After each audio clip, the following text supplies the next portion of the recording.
Hello students. हम जो है अपना चैप्टर नंबर 16 स्टार्ट कर चुके थे। चैप्टर नंबर 16 लाइट, जिसमें हमने रिफ्लेक्टेड रेज और incident ray, reflected angle, incident angle और लॉ ऑफ रिफ्लेक्शन का एक लॉ हमने जो है कंप्लीट कर लिया था। तो अब हम आगे इस चैप्टर को कंटिन्यू करते हैं। So let's start. पिछले लेक्चर में स्टूडेंट्स मैंने आपको ये डायग्राम और इसके लॉ को अच्छे तरीके से समझा दिया था। तो हम इसके आगे जो है कंटिन्यू करते हैं अपना चैप्टर। यहाँ पर एक एक्टिविटी दी है। इस एक्टिविटी में क्या करना है, आपने इस तरीके से मिरर को लगाना है और इसी तरीके से चार्ट पेपर को टॉर्च से लाइट डालना है, जैसे कि हमने पिछले उस एक्टिविटी में किया था। ऐसी एक्टिविटी आपने क्या करना है, ये बार बार इस एरिया को चेंज करके मतलब मिरर की पोजीशन को चेंज करके, चार्ट की पोजीशन को चेंज करके आपने इस एक्टिविटी को करना है। तो आप देखेंगे कि इस एक्टिविटी में क्या हो रहा है कि जो भी इंसिडेंट रे है और रिफ्लेक्टेड रे है और द नॉर्मल है, वो हमेशा जो होते हैं एक सेम प्लेन पर होते हैं। यहाँ पर जो आप देखेंगे हमेशा इंसिडेंट, रिफ्लेक्टेड और नॉर्मल हमेशा क्या होगा, सेम प्लेन होगा। नेक्स्ट आगे है ये एक्टिविटी जो है, जैसे कि मैंने आपको एक बताया था पिन वगैरह लगा के सॉल्व करने के लिए, तो ये साइंस लैब में सारे इंस्ट्रूमेंट्स होते हैं, तो उसके थ्रू आप कर सकते हैं। Next, Boojho remember that he held the study in the seven some features of the image of an object formed by a plane mirror. Paheli ask him to recall those features. तो बुझो को याद है कि उसने 7th क्लास में कुछ features पढ़े थे इमेज फॉर्मेशन के प्लेन मिरर पर। तो उसे कुछ रिकॉल कर रही है पहली। Was the image erect or upside down? Was it the same size as the object? Did the image appear at the same distance behind the mirror as the object was in front of it? Could it be the object on a screen? तो जो plane mirror की image थी, क्या जो erect थी या फिर same size की थी, या फिर जो है जो इमेज है वो फ्रंट में बनती है, बिहाइंड में बनती है, और क्या हम उसको जो इमेज है उसको स्क्रीन पर ले सकते हैं। Let us understand a little more about of the formation of the image by a plane mirror. तो हम इसको देखते हैं प्लेन मिरर पर इमेज को कैसे फॉर्म्ड होती है। पहले तो आपको जो मैंने ऊपर यहाँ पर एक्टिविटी बताई थी, इसका लॉ ऑफ रिफ्लेक्शन का सेकंड लॉ। फर्स्ट लॉ क्या था, एंगल आई हमेशा इज इक्वल होता है एंगल आर के, मतलब इंसिडेंट एंगल और रिफ्लेक्टेड एंगल हमेशा क्या होते हैं, सेम होते हैं। सेकेंड लॉ है, इसमें सिर्फ दो ही लॉ आपको देखना है रिफ्लेक्शन ऑफ लॉ में। सेकेंड लॉ है आपका, the incident ray and normal at the point of the incidence at the reflected ray all lie in the same plane. Means ये सेम प्लेन है, यहाँ पर आपका इंसिडेंट जो रे है, रिफ्लेक्टेड रे है और जो नॉर्मल, ये सारा क्या होता है, सेम प्लेन पर होता है। ठीक है, तो ये हो गया हमारा दूसरा लॉ ऑफ रिफ्लेक्शन। अब आगे हम प्लेन मिरर का देखते हैं। ये एक्टिविटी दी हुई है प्लेन मिरर की, जैसे कि आप देख रहे हो यहाँ पर ये ओ जो है आपका ऑब्जेक्ट है। ठीक है, ऑब्जेक्ट से लाइट अगर आ रही है, यहाँ पर प्लेन मिरर पे टकरा रही है और फिर वहाँ से रिफ्लेक्ट होकर हमारे आईज में पहुँच रही है। तो प्लेन मिरर में इमेज जो है इस साइड बन रही है, मीन्स लैटरल इन्वर्स बोलते हैं इसको। लैटरल इन्वर्स का मतलब क्या होता है कि लेफ्ट साइड राइट दिखाई देती है, राइट साइड लेफ्ट। अगर ऑब्जेक्ट लेफ्ट साइड है तो वो राइट दिखाई देगा, राइट साइड है तो वो लेफ्ट दिखाई देगा। तो you may recall that in an image formed by a mirror, the left of the object appear on the right and the right appear on the left. This is known as lateral inversion. ठीक है, ये आपको पता होना चाहिए। lateral inversion जो plane mirror पर lateral inversion होता है, मीन्स जो लेफ्ट साइड होती है वो राइट साइड दिखाई देती है और राइट साइड जो है वो लेफ्ट साइड दिखाई देती है। नेक्स्ट हमारा टॉपिक है रेगुलर एंड डिफ्यूजन रिफ्लेक्शन। बहुत ही इंपॉर्टेंट टॉपिक है, इसको हम देखेंगे यहाँ पर एक्टिविटी के थ्रू। आप यहाँ पे सरफेस देख रहे हैं, ये इसका सरफेस कैसा है, ठीक है, ऐसा है ना, इरेगुलर सरफेस इसको बोलते हैं। ठीक है, इरेगुलर सरफेस में अगर लाइट जो है वो इंसिडेंट हो रही है, आप देखो ये सारे टकरा रही है इसके ऊपर, ये इंसिडेंट रे। ठीक है, तो अब जब ये टकरा कर रिफ्लेक्ट होगी तो कैसी होगी, तो क्या होगा, यहाँ पर आप देख रहे हो कुछ तो यहाँ जाएगी, कहीं यहाँ चली जाएगी, कोई यहाँ जाएगी, मतलब रिफ्लेक्ट तो होगी। हम कहेंगे लॉ ऑफ रिफ्लेक्शन का मतलब इसमें लॉ ऑफ रिफ्लेक्शन जो है लागू नहीं हो रहा, बट ऐसा नहीं है। क्यों? क्योंकि इसकी इरेगुलरिटी सरफेस है, इस वजह से। तो इरेगुलर सरफेस में इस तरीके से रिफ्लेक्शन होती है, ठीक है। तो इसे डिफ्यूजन रिफ्लेक्शन भी बोलते हैं और इरेगुलर रिफ्लेक्शन भी कहते हैं। तो when all parallel rays reflected from a plane surface are not parallel, अगर सारी पैरेलल नहीं है, आप देख रहे हो ना सारी पैरेलल नहीं है, ये तो सारी पैरेलल है, ये सारी पैरेलल है, बट जो रिफ्लेक्ट होके जा रही हैं वो पैरेलल नहीं है, वो कभी यहाँ हो रही है, कभी यहाँ जा रही है, कभी कहीं जा रही है, ठीक है। तो इसे बोलते हैं इरेगुलर रिफ्लेक्शन। ये आपको डिफरेंस में भी है एनसीईआरटी के क्वेश्चन में, ठीक है।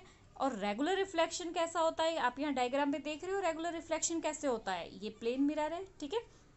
प्लेन मिरर पे अगर ये पैरेलल है सारी लाइनें, तो जो रिफ्लेक्ट हो रही है वो भी कैसी है, सारी पैरेलल है, क्योंकि इसका एरिया क्या है, स्मूथ है।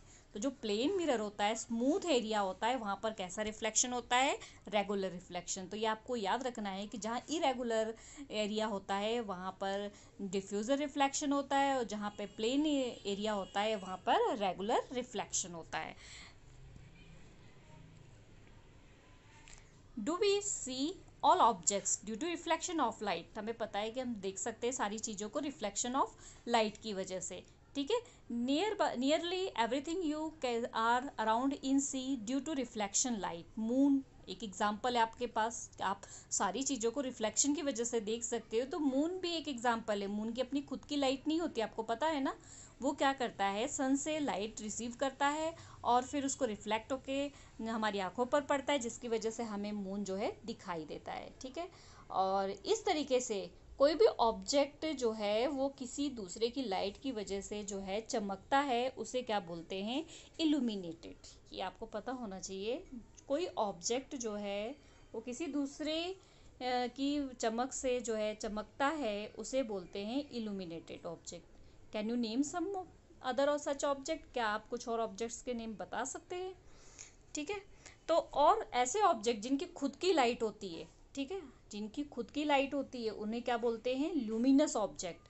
जैसे कि सन, फायर, ठीक है, फ्लेम, ये सारे इलेक्ट्रिक लैम्प, कैंडल, इनकी खुद की लाइट होती है ना, तो ये सारे कौन से ऑब्जेक्ट कहलाते हैं, लुमिनस ऑब्जेक्ट। यहाँ पे क्या हो गया, इल्यूमिनेटेड मीन्स जो दूसरों की लाइट से चमक रहे, लुमिनस जिसकी खुद की लाइट होती है। अब बूझो कह रहा आई हैव ए क्वेश्चन, मेरे पास एक क्वेश्चन है, कैन द रिफ्लेक्टेड रे be further reflected if incident on the another mirror. तो क्या अगर प्लेन मिरर पर कोई भी रिफ्लेक्शन होती है या किसी भी चीज़ पे रिफ्लेक्शन होती है, इंसिडेंट होती है कोई भी ऑब्जेक्ट पे या मिरर पे, तो वो क्या फिर से दोबारा अगेन अगेन रिफ्लेक्शन होती है या एक ही बार होती है। तो इसको हम फाइंड करते हैं इस एक्टिविटी की तरह से। आप देखते हैं कि आप अगर बार्बर के पास जाते हैं बाल कटवाने या फिर पार्लर में जाते हो, तो आप क्या करते हैं, यहाँ पे आपके पीछे के बाल तो आप देख नहीं सकते हो ना, ठीक है। यहाँ पर आपके सामने तो एक बड़ा सा प्लेन मिरर लगा हुआ है, इसमें आप अपना फ्रंट देख पाते हो, ठीक है। तो आपको जो बार्बर होता है या फिर पार्लर वाले होते हैं, वो क्या करते हैं, आपको पीछे एक मिरर लेके दिखाते हैं और उसकी इमेज आपको यहाँ सामने फॉर्म्ड हो रही है। इससे क्या हो रही है, रिफ्लेक्शन हो रही है, तभी हमें दिखाई दे रहा है ना। कैसे रिफ्लेक्शन हो रही है, यहाँ से मान लो कोई सोर्सेस ऑफ लाइट है, ठीक है, यहाँ से लाइट आपको कहाँ पड़ रही है, मिरर पे, मिरर से कहाँ जा रही है, आपकी आईज पे, तब आप ये सामने की इमेज देख पा रहे हो। लेकिन जब यही लाइट यहाँ टकरा रही है, यहाँ से फिर वापस इस मिरर पे टकरा रही है, फिर दोबारा यहाँ टकरा के फिर आपकी आंखों पे आ रही है, तो आपको इस मिरर पे जो इमेज फॉर्म्ड हो रही है वो दिखाई दे रही है। It means again reflection plane mirror से होता है। इसी को हम यहाँ पर इस एक्टिविटी से भी देख सकते हैं। यहाँ पर दो प्लेन मिरर रखा हुआ, एक प्लेन मिरर ये है, एक प्लेन मिरर है। यहाँ पर एक कॉइन रख देते हैं, तो आप क्या देखोगे, ये एक कॉइन यहाँ पर थ्री इमेजेस दिखाई दे रही है। इट मीन्स यहाँ पे रिफ्लेक्शन क्या हो रहा है, एक से ज़्यादा हो रहा है, ठीक है। अगर आप कॉइन को इधर उधर करके आप देखोगे तो काफ़ी सारी इसमें जो है इमेजेस दिखाई देगी। इसी तरीके से एक एक्टिविटी और दी हुई है प्लेन मिरर की। आपने यहाँ पर एक प्लेन मिरर लगाया हुआ, एक प्लेन मिरर इधर पीछे साइड में लगाया और बीच में एक कैंडल रख दिया जलती हुई। तो आप क्या देखोगे कि जो इमेज है वो इस वाले प्लेन मिरर में भी बन रही है और इसमें भी बन रही है, ठीक है। तो image in plane mirror parallel to each other. तो इमेज दो है कैसी बन रही है, पैरेलल। अब यहाँ पर हम देखेंगे एक बहुत ही इम्पोर्टेंट जो है कोलाइडोस्कोप। तो कोलाइडोस्कोप कैसे बनाते हैं पहले ये देखते हैं कि कैसे बनाते हैं। यहाँ पर आप देखो एक्टिविटी को, हमने इस तरीके से इस शेप पे, ठीक है, इस शेप में क्या करना है, 1 = 3 प्लेन मिरर ले लेना है, ठीक है। तीनों प्लेन मिरर को कुछ इस तरीके से हमने आपस में ज्वाइन कर देना है। ज्वाइन करने के बाद यहाँ पर एक आप देख रहे हो ना, ये शीट है, ये प्लास्टिक की ट्रांसपेरेंट शीट है। इसके चारों तरफ इस ट्रांसपेरेंट शीट को क्या कर देना है, लपेट देना है। उसके बाद क्या करना है आपने कि यहाँ पर एक साइड, अब आप यहाँ पर भी ओपन है, यहाँ पर भी ओपन है, तो एक साइड तो आपने कार्डबोर्ड लगा देना है, ठीक है। और दूसरी साइड, एक साइड चाहे मिरर लगा दो, यहाँ पे मिरर लगा दो, और दूसरी साइड यहाँ पे कार्डबोर्ड लगा दो, और कार्डबोर्ड पे यहाँ पे एक तो छोटा सा होल कर दो, ठीक है। छोटा सा होल करने के बाद अब आपने क्या करना है, इस कार्डबोर्ड को फिक्स करने से पहले आपने इसके अंदर चूड़ियों, बैंगल्स के जो छोटे छोटे टुकड़े होते हैं ना, वो इसके अंदर डाल देने हैं। अंदर डालने के बाद इसको क्या कर देना है, ऊपर से कवर कर देना है। उसके बाद जब आप इसको बार बार शेक करके देखोगे तो इसमें अलग अलग से डिज़ाइंस और पैटर्न्स दिखाई देंगे। यही डिज़ाइंस और पैटर्न्स जो है इंजीनियर्स वगैरह या डिज़ाइनर वगैरह जो है यूज़ करते हैं अलग अलग डिज़ाइनों को बनाने में। इससे उनको आइडियाज़ मिलता है डिज़ाइन बनाने के लिए, ठीक है। तो ये कोलाइडोस्कोप आपका रेडी हो जाएगा, आप इसको घर पे बना सकते हो, बहुत इंटरेस्टिंग होता है। तो ये जो फाइबर्स पे या वॉल पेपर्स पे डिज़ाइनिंग होती है, तो आर्टिस्ट इस कोलाइडोस्कोप से ही जो है आइडिया लेके इसमें कलर पेपर डाल के या बैंगल्स के कुछ टुकड़े डाल करके आइडियाज़ लेके बनाते हैं। अब एक एक्टिविटी यहाँ दी हुई है, ये बहुत ही इंपॉर्टेंट एक्टिविटी और टॉपिक है dispersion of light. Dispersion of light क्या होता है, splitting of light into colour. जो लाइट होती है वो कलर में डिवाइड हो जाती है, उसे स्प्लिटिंग ऑफ लाइट मतलब डिस्पर्शन ऑफ लाइट कहते हैं। तो हम इसको ऐसे भी डिफाइन करते हैं, when white light split of into 7 colour it's called dispersion of light. तो यहाँ पर इस एक्टिविटी को कुछ इस तरीके से करना है, आपने एक बॉल ले लेना है, उसके अंदर थोड़ा सा वाटर ले लेना है, एक प्लेन मिरर ले लेना है, और एक वॉल पे आपने, अगर वाइट वॉल हो, दीवार है तो ठीक है, नहीं तो आपने एक वाइट चार्ट लगा देना है, ठीक है। अब यहाँ से सन से जो लाइट है वो ऐसे एडजस्ट करना है कि बॉल के पानी पर आए, ठीक है। फिर ये यहाँ से ये रिफ्लेक्शन होगा, ठीक है, यहाँ से रिफ्लेक्शन होके इस वॉल पे पड़ेगा, तो कुछ इस तरीके का पैटर्न हमें दिखाई देगा। तो ये हमारी जो सन की वाइट लाइट है वो क्या है, 7 कलर में डिवाइड हो रही, इसे हमें खुद एडजस्ट करके आगे पीछे सेट करना पड़ेगा। इसी की वजह से हमें रेनबो दिखाई देता है। रेनबो की फॉर्मेशन वगैरह आप जब बड़ी क्लास में जाएंगे 10th क्लास में तो ज़्यादा जो है डिटेल में पढ़ेंगे। अभी सिर्फ आपको ये पढ़ना है डिस्पर्शन ऑफ लाइट कि when white light is split into its 7 colour, it's phenomenon is called dispersion of light. अब हम पढ़ेंगे अपनी आइज़ के बारे में कि हमारी जो आइज़ होती है, यहाँ पर इसका ऊपर होगा टॉपिक, यहाँ से देखते हैं 16.6 सनलाइट वाइट और कलर्ड। सनलाइट जो होती है वाइट होती है और कलर्ड होती है, तो हमने अभी एक्टिविटी में देख लिया, ठीक है। What is inside our eyes, हमारी आँख के अंदर क्या है जिसकी वजह से हम सब चीज़ें देख पाते हैं। We see thing only when light coming from the enter our eyes. हम हर एक चीज़ को देख सकते हैं, लेकिन कब, जब हमारी आंखों में जो है लाइट जो है पड़ेगी। It's one of the most important sense organ, it is the therefore important to understand structure and working. तो ये हमारा बहुत ही इंपॉर्टेंट सेंस ऑर्गन है, इसके बारे में हम इसके स्ट्रक्चर और वर्किंग के बारे में बहुत ध्यान से पढ़ते हैं। तो आई जो है वो रफली स्फेरिकल शेप है, ठीक है। आउटर कोट जो है आई का वो वाइट है और टफ है, ये प्रोटेक्ट करता है हमारी आई के इंटीरियर पार्ट्स को, जिसे हम क्या बोलते हैं, cornea.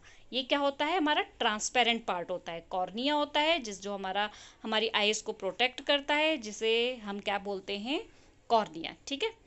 Behind the cornea, cornea के पीछे एक डार्क मसल्स पाई जाती है, उसे आइरिस बोलते हैं। आइरिस जो होती है वो स्मॉल ओपनिंग कॉल्ड द पिप्पल, और उसके आइरिस के बाद एक स्मॉल ओपनिंग होती है, उसको पिप्पल बोलते हैं, ठीक है। तो पिप्पल क्या करती है, कंट्रोल्ड बाय द आइरिस। जो पिप्पल की साइज होती है उसको कंट्रोल कौन करता है, आइरिस करती है। आइरिस जैसे कि आप देखते हो ना, किसी की ब्लू आइज होती है, किसी ब्राउन होती है, किसी की ब्लैक होती है, किस पे डिपेंड करती है, आइरिस पे डिपेंड करती है, ठीक है। The iris is the part of that eye which give its the डेक्सिटिव कलर। जैसे कि अभी मैंने आपको बताया कि अलग अलग कलर जो है वो किसकी वजह से होता है, आइरिस की वजह से होता है।